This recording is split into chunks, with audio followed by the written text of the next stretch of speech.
alliance avec Dieu, c'est Dieu qui marche devant toi. Amen. Le Dieu fidèle qui garde son alliance. Si nous allons dans la Bible, dans le livre de Deutéronome 7, le verset 9, la Bible est en train de dire « Sache donc que c'est l'Éternel ton Dieu qui est Dieu.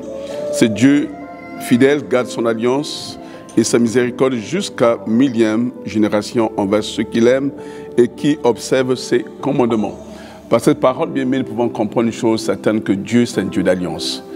Et sans alliance, notre vie est exposée à beaucoup de dangers, à beaucoup de situations qui peuvent dépasser notre entendement.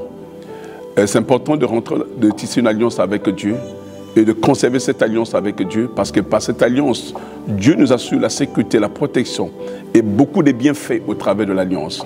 D'où l'importance de faire l'alliance avec Dieu. Et quand tu fais un vœu à Dieu, il faut pouvoir honorer ses vœux.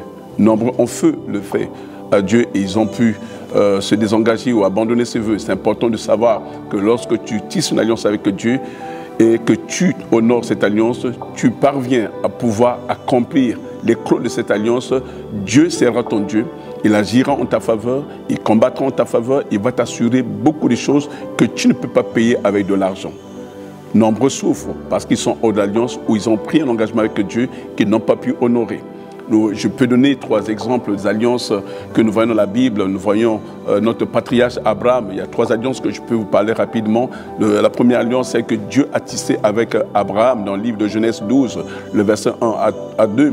Et nous voyons aussi dans le livre de Genèse 17 que Dieu est venu encore rappeler à Dieu cette alliance.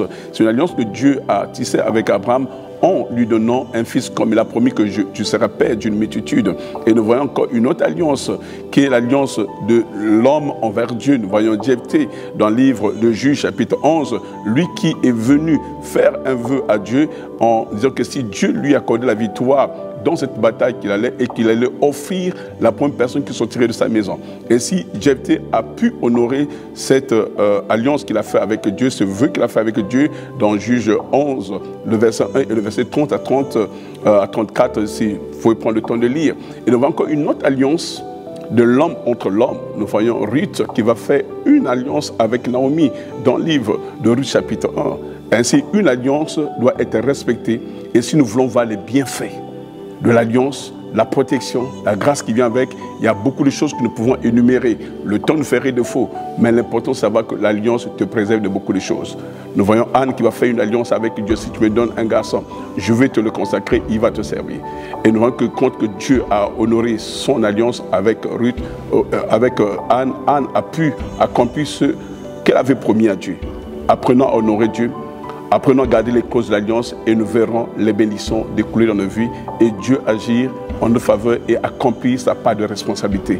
L'alliance, c'est une alliance, qu'on ait soin des clauses, qu'on rentre en pacte avec le Seigneur. Et je prie encore, si tu as fait un vœu à Dieu, que tu puisses l'honorer. Si tu n'as jamais tissé une alliance avec Dieu, tisse l'alliance avec Dieu. Renouvelle cette alliance par tes dîmes, par tes offrandes et Dieu agira toujours en ta faveur. Restez bénis au nom de Jésus. Amen. Et c'est final.